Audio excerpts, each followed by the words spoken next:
Hello and welcome back to JLXP. It's been a 3-week hiatus, at least. Insane. And longer for you and Iraz, actually. Yeah, it's been a long time. We missed an entire NBA playoffs. Golden State Warriors are now champions. But Yeah. more importantly, the LCS summer split is back, and there was a lot of interesting stuff that happened in the first week. We're gonna talk about.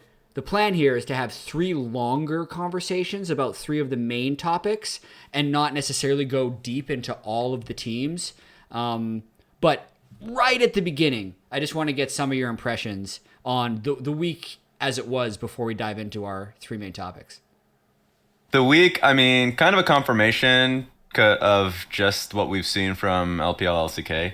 People will say LPL less so. I know that people in the conversations on the meta would be like, oh, LPL is a little more aggressive in the patch, right? But like, still, I'm like very much certain like champions kill the minute has just dropped down. The games have been longer. Just in general, that's certainly the case. Like the meta as a whole has been longer, less punishing on champions that scale really well. A good example being Kale, which was hilarious when you see the Shy picking that up.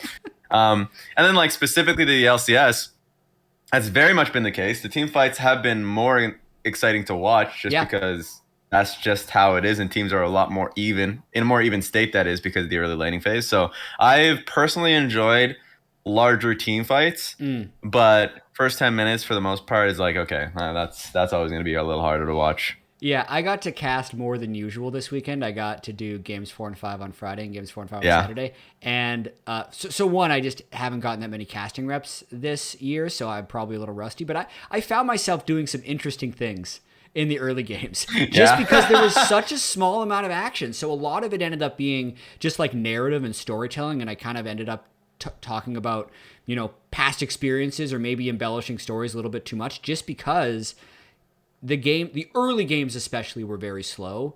Yes. And I think, to your point, the late games were still very exciting, which, like, when I compare that to the way playing League of Legends feels, like, actually feels better playing, but it's yet to be seen whether that's an adjustment we need to make as, like, viewers, or if teams are going to find ways to kind of recalculate playing on limits in the early game. That's a topic for later for sure. That's how I kind of always felt about meta shifts in the past, when the games were much more longer and you had tank top laners. It was like a Maokai meta and all these things.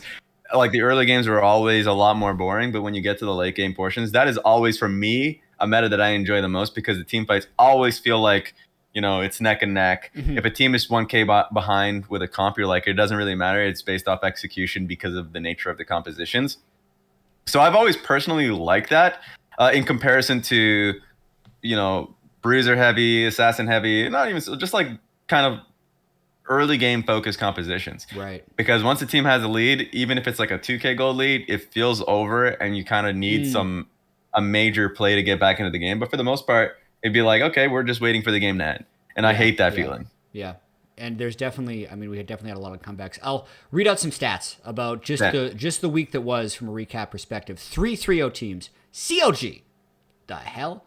EG and Team Liquid, but then also 2-0-3 teams in Cloud9 and Dignitas. Then you have 100 Thieves in the middle at 2-1, and the rest of the teams at 1-2. Some other stats: Team Liquid, in their 3 wins, had 6 total deaths.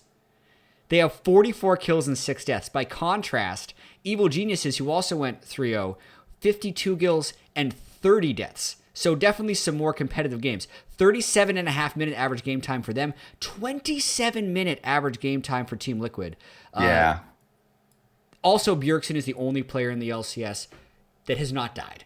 He was 13-0 and 18 in his games. And Danny from EG again leads league in kills, already by 7. He's led the league in kills the last 2 splits running. Has a 7-kill lead already, and is over 1,000 DPM with his 3-0 games. That's my stat dump. Now we'll get into the 3 topics that I probably should have mentioned at the top of the show. First one, COG 3-0. What the hell? A lot of draft questions. You and I were going to have a conversation about this during one of the analyst desk, dark times. We killed it so we could have it on the podcast. Second topic that we're going to talk about, if for some reason COG doesn't interest you, you animal, would be kind of TLEG, the great some of the great teams from last split having a big start. And the final topic is actually going to be like Cloud9 and what that entails, and maybe a little bit of looking back at their year that they've had so far. I think 3 possibly really interesting conversations. But let's start with the conversation we didn't have about CLG. We were talking about their drafts and how crazy it is what they're doing, actually. Because I look at their 3 games. Their very first game, so they had a red side all 3 games. I need to check if that was the other team picking blue or if it was CLG choosing red. Ooh, that's actually a hard dig. I need to check with like League Ops. It's not posted who had the choice of side. But anyway, 3 straight red side games, and their counter picks came right away and were champions that no one else played every time. Game 1, Senna was answered just boom with Seraphine right away. Next game, first pick Viego is answered by Nidalee, which is a jungler that no one has played, didn't necessarily have a huge performance, but it's just kind of a trend with them. And then the third game, a first pick Ezreal is answered by freaking Sivir Talia, and it's Talia mid instead of Talia jungle. So they're doing some out there stuff. What do you think so far of their approach?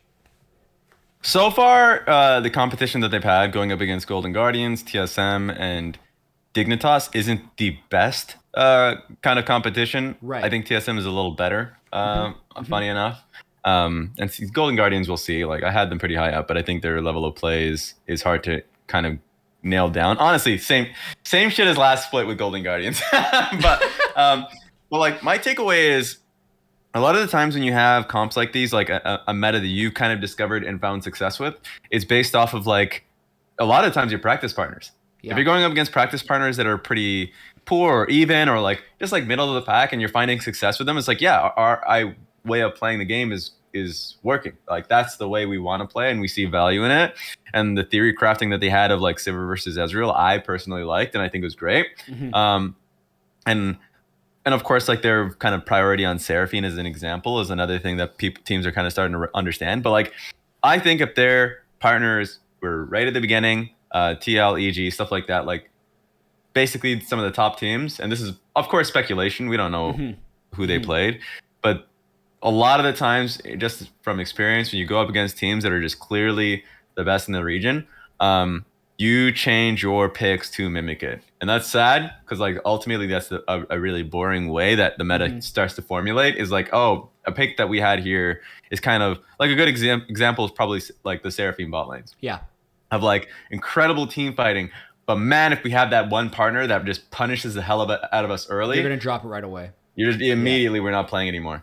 So that's my biggest interest, is because they have a lot of different picks, including Dokula's picks. You're right, the Talia going mid and jungle, and it was the pick that people were watching out for in the offseason because of the big changes, but started to move away from because, as you would expect, similar to Nidalee, it's like if you ever fall behind in the pick, it feels pretty disastrous, but has like really good early game. And honestly, good interactions with dashing champions. So like, one major thing for CLG is I just want to see them have a really difficult week and see if these picks can work.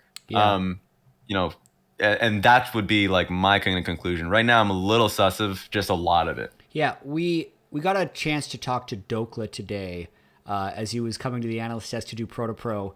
And then we just threw him in for like an 8-minute interview. And we talked to him a little bit before and after that as well. So CLG did about a month in Korea, actually. Yeah.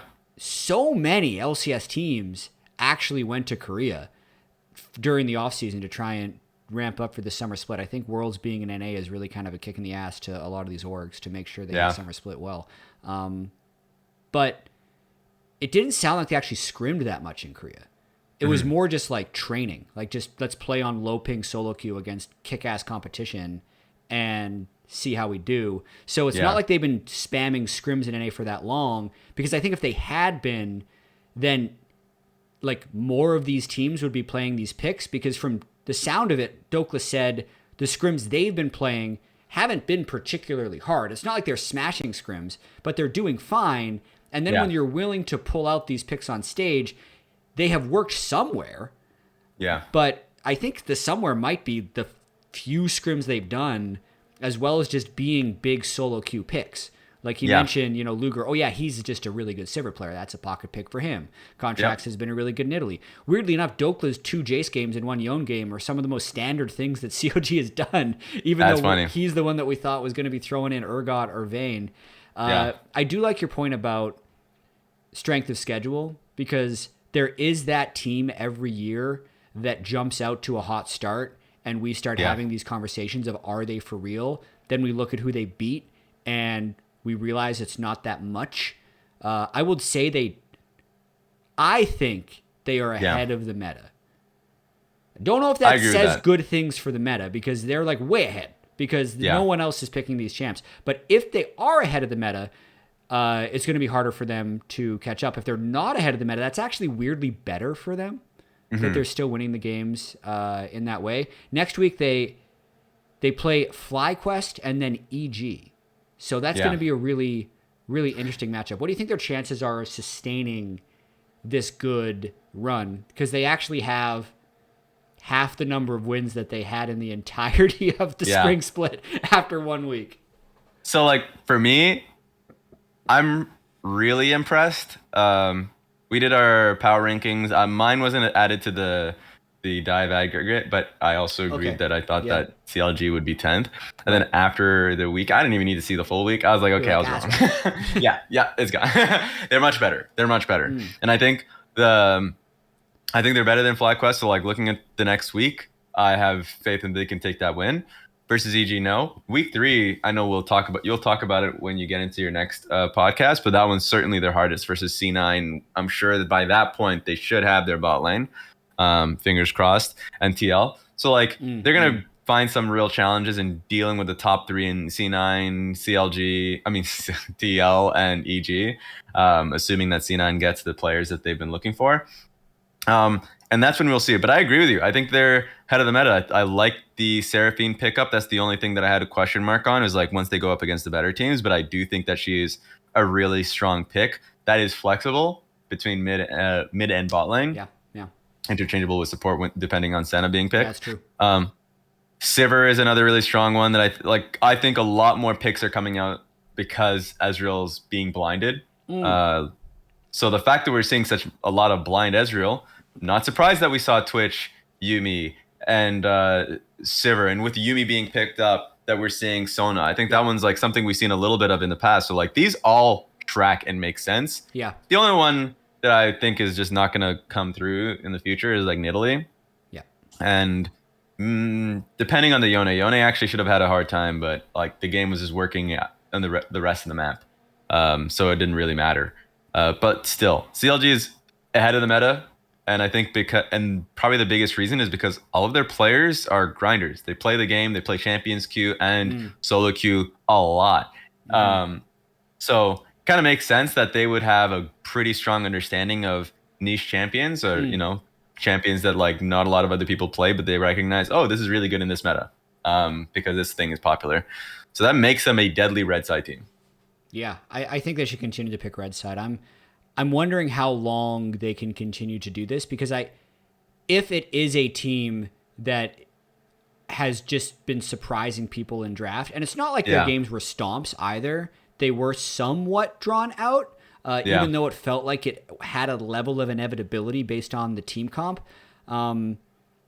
Whether people adjust to that or whether they only have so many things they can pull out of their back pocket, I think is yet to be seen. We had a very quick conversation about like them as a scrim opponent, and how if they continue to be so far away from what the current meta is, that would actually make them very bad scrim opponents.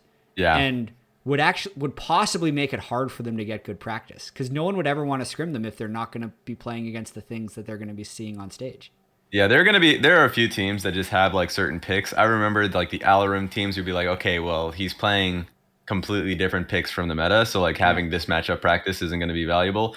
Or I mean, just an example for him. There's another one, like I guess there are some teams that are Yuumi teams, but like, oh, no one else in the region plays Yuumi, so we're literally just perma-banning Yuumi and the whole set. Exactly, the entire set. And so you'll just have that where you're like, this is literally only valuable for this team. And of course, like your own, if you're working on certain concepts, that's fine. Yeah. But for the players, you're like, what All right, guys. I'm up against this champion. Yeah. Anytime COG wins some games, though, it's always fun to talk about. Yeah. And Dokla has said some big stuff. Like he said right away, like top five, but by the way, top three. And then when we asked him and I pushed him on him a little bit, he said, "Oh, that's like our goal because like Yeah. what's the point of having a goal that isn't going to Worlds?" Which I can definitely respect and is something they can think about for now. But I think in terms of if I put a percentage on it, I do not have them top three. Like they need Yep. to show a lot more than just an original 3-0, but it is still very exciting. Let's move on a little bit to TLEG. And EG, I think, is pretty quick.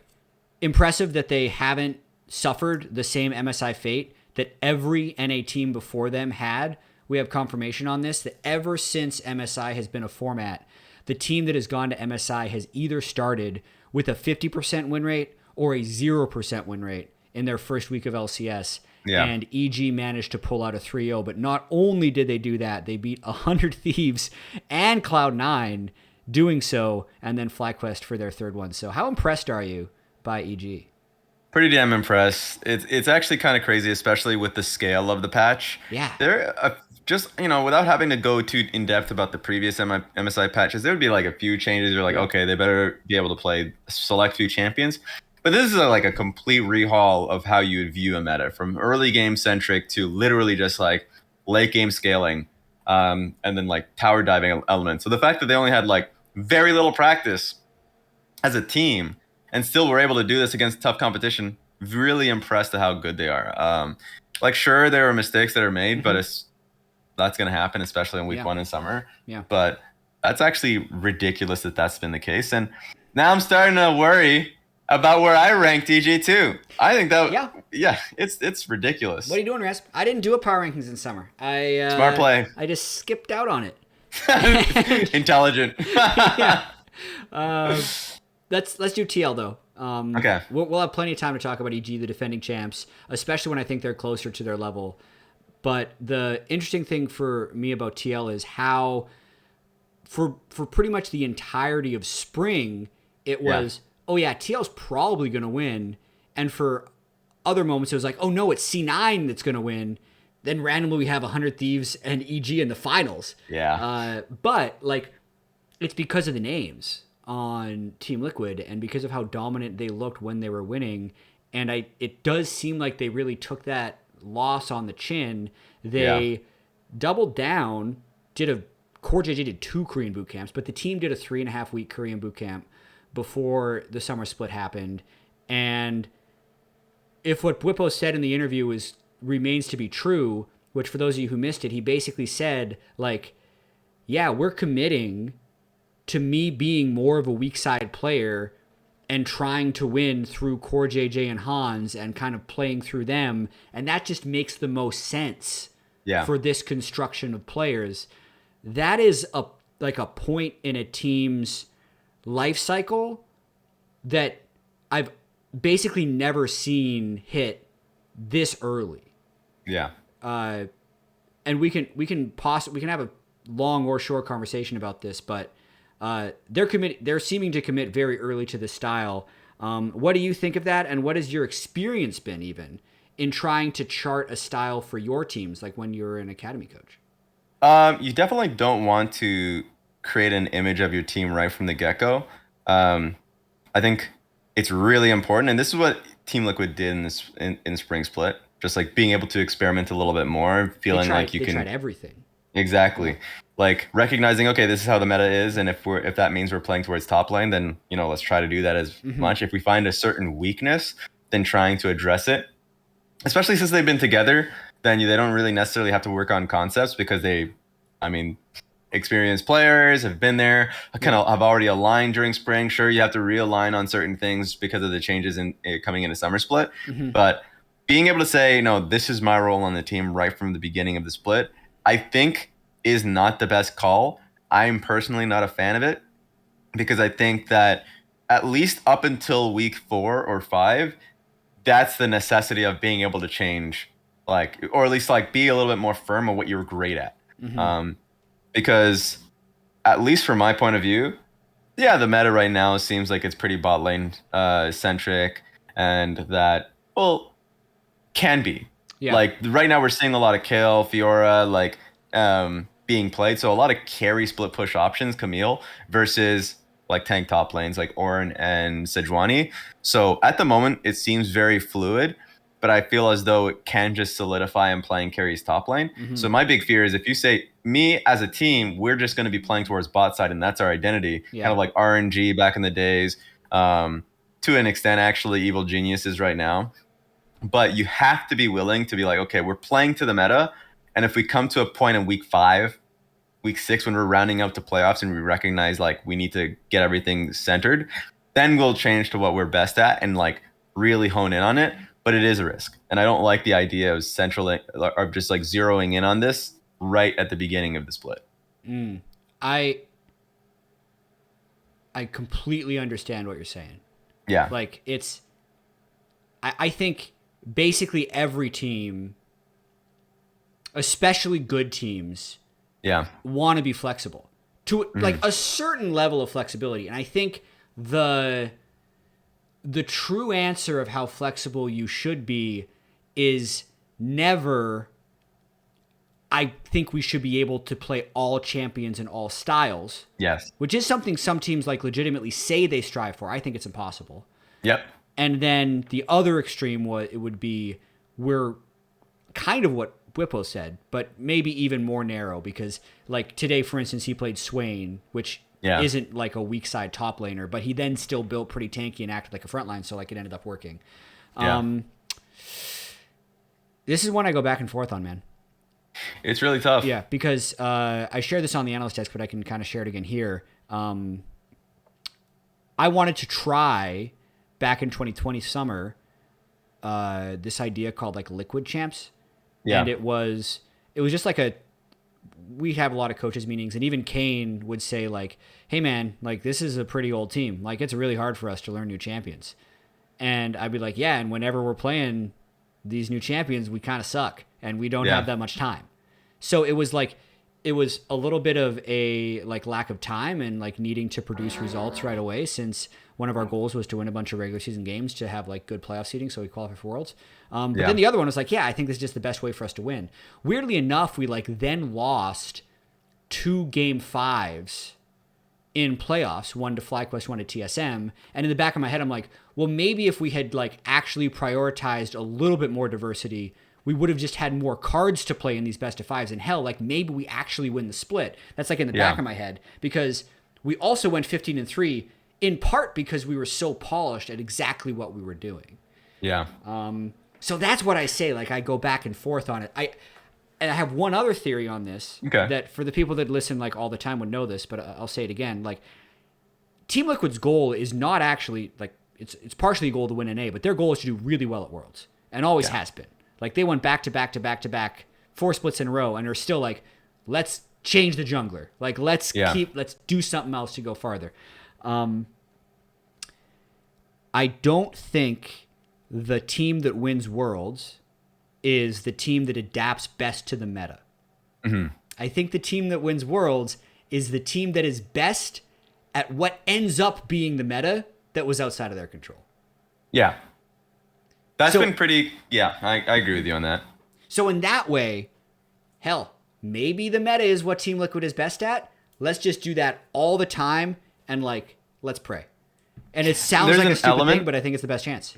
Yeah, and there's an element of you being so good at your style can just trick other people into thinking that is the meta. Like a good example was literally RNG in 2018. And even though they lost because they were so zero tunneled on like protecting AD carry and playing front to back, they were like, okay, that hampered us. But they were doing so well up until that point that people were like, oh, snap, no, we actually have to play Lord bot lane.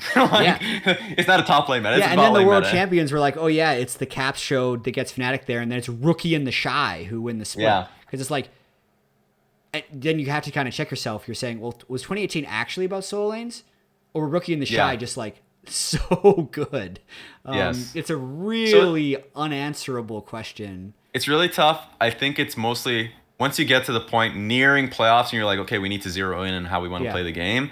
You got to be at least a little bit flexible to change tweak certain things. Yes. And I think that's And that balance is really difficult.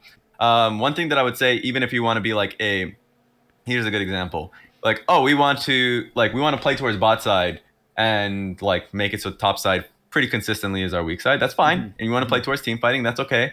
Also realizing like, okay, how do we communicate and play the game that benefits specific type of team fights? Like, are we specifically good at dive comps, or are we great at being able to kite back as a team? Like, ultimately, I realized a team that I worked with most recently with Golden Guardians Academy were like, okay, like our best comp, our bread and butter is like Ezreal, Rakan, like Twisted Fate or Azir. Like this typically the idea, you can also shop in like a karma of like just basically picking, poking, getting resources, kiting back, and just like essentially like playing team fights, kiting backwards. That worked out really well for us, and like realized, okay, once we got into a playoffs and like here are certain champions that can do that. Not saying that we're not good at diving, but like if they're literally handing it to us on a silver platter to us, then excellent. That's kind of like how we want to play the game. And when meta changes, like obviously you're never going to be gifted that, and you need to be able to play kind of like all angles of team fighting. But those are kind of the angles. Kind of going back to this, like I do think first 4 weeks I would like to see more variety, but to be fair to them, we've already seen that in spring. Yeah. And they're like, well, that didn't work. So let's get really down. Let's get down to business. No more. Yeah. There's a way of saying this, because I think this is a hard topic to discuss. It's like doing what they're doing now sounds very conservative. Yeah. Like, oh, you're not going to improve. But my counter to that is if they really commit to it, it's one of the riskiest things they can do. Yeah. Because if the meta hard shifts somehow, they will have no practice playing those other styles and could fall short of winning NA. Whereas I think if I think of the TSM teams that used to dominate NA, they were the ones that tried to be like kind of flexible, but ultimately it ended up being somewhat like a Bjergsen team. The TL teams that won the 4 splits were always kind of the same team. They were always like the Double F show, or for 2 splits, the Double F Core JJ show. So in some ways, like Core's, what I'm saying is I actually think it is very, very respectable if they do this. And I think it has a high chance of working. Okay. That's TL for now. We'll have plenty of time to touch back on that. We got a 9-week regular season, then 4 weeks of playoffs. 100%. Cloud9 currently not in playoffs. There's 8 teams that make playoffs. Right now, they're actually 0-3. And this is a possibly spicy one. Because there's a conversation that nobody is having right now. And this is honestly a little unfair to have right now, because they have 2 subs. They have King and Destiny. Berserker lost his passport. Like, what a fundamentally like unlucky way to not have your star 80 carry here. We've seen Sven. We know he's in the country. We don't know when he's going to play, or if he's going to play support or 80 carry. It could really mess with things depending on how long Berserker has. So that's the thing everyone's talking about. The thing we're not talking about, though, is like, they weren't necessarily that complete of a team last split. They haven't looked like that complete of a team yet. But what they did have, they had a player who could go 2,000 gold up on the opponent player and basically guarantee victory against people who weren't Someday or Impact. In fact, some may have called him the most valuable player in the LCS. I think there's an award for this. But he's no longer on the team. And they're 0-3. So is that, like, this is obviously, it's week 1 overreaction. Like, just blatantly it is. But should there be some Summit regret of not retaining him for this split after this start? I personally don't think so. I think the fans as a whole, I was really surprised that, and you were too, I remember actually us having the conversation that, like, when the MVP was revealed, the community had a pretty, like, reasonable conversation. Understandable take, yeah. Yeah, really understandable take, because for them to be so successful in the regular season and then be able to hit, like, top 2, and then falter in playoffs, and we're like, okay, like obviously we don't have the idea of what's happening within the team, so like a little bit of speculation, but mostly like picking up bits and pieces from what people were saying internally, like on streams, out there, and just like in interviews. They're like, okay, makes sense. Like if this change was purely a playoff change in my mind, or just like a change for this team to win a championship. Yeah. Because that Cloud9 from last split can absolutely be a top 4 team, like 100%. Like, Yeah. and or a top 5 team, I suppose, because top 4 is getting pretty competitive. That being said, I don't think people are too concerned at all about this for these first 2 weeks. Yeah, And right I now, think like the panic actually hasn't set in at all, even though they're 0-3. Exactly. Yeah. If they go into the next week and then they're losing again, okay, you know what? Goddamn, at this point, we want something back. So there will. He's gone. I think he's yes, gone. He's on FPX there's gonna now. be. Oh, he is on FPX. That's true. He's got the relationship with Clid now. Yeah. But yeah, like I think people will understand, and I think that's largely what it is. And they have a lot of faith, mostly because Fudge is taking that role, and he's performing pretty well in first week. Actually had some really good plays. Yeah. Exactly. So hilariously enough, a little bit of their problems comes in draft. Like the draft at times just feel really weird. The Jinx first pick seems like mostly out of touch, and that's probably because and then you they're don't doing know like Twitch Yumi, even though it's what looks to be like the weakest part of their team. It's kind of hard though. Exactly. Like, the meta's so bot focused, and they have 2 sub bot laners. It seems really, really hard for them to win right now. That's why I think not only the fact that gameplay wise losing out your bot lane will suffer, but also drafting. Like knowing what your bot lane's willing to play, comfortable to play on stage, and even just what they believe is strong, right? Aphelios is like such a core champion to Berserker that clearly when we see him come back, that it's going to move away from Jinx in my mind, and you're going to probably seeing a lot more Ezreal, Aphelios, team fighting champions that he has been so good on in the past. Yeah. I'm a pretty conservative person. Yeah. There's been versions of me that like I wish I just had a second Twitter account that like I could say stuff on, but then not really suffer the consequences of. So I want to make a take. This is Want a KD burner? Yeah, I literally want to make a take right now that I don't want to have to stand behind if it goes wrong. Okay, just to people. Are people okay with this? I want to have my cake and eat it too. What's the take? This is the take. That Cloud9 overreacted off of Summit getting wrecked in playoffs. He must have been so destructive behind. He would have had to have been so destructive behind the scenes to actually justify this. Because let's consider this: if they really want to make it run a world, I'm actually a Jensen believer that he still has a lot in the tank. He played great at last year's World Championship. He has the ability to do that again. When Summit is grooving, he is better than Fudge. Fudge said that. Yeah. A bunch of times. Like a couple months ago. Yeah. But Cloud9 really loves Fudge because he's actually great for the organization. He's an ambassador. He does PR for them. He's super young. They're really invested in Fudge, so they like want to make that work. But like just listen to this roster. Like Summit, Blabber, Jensen, Berserker, Sven.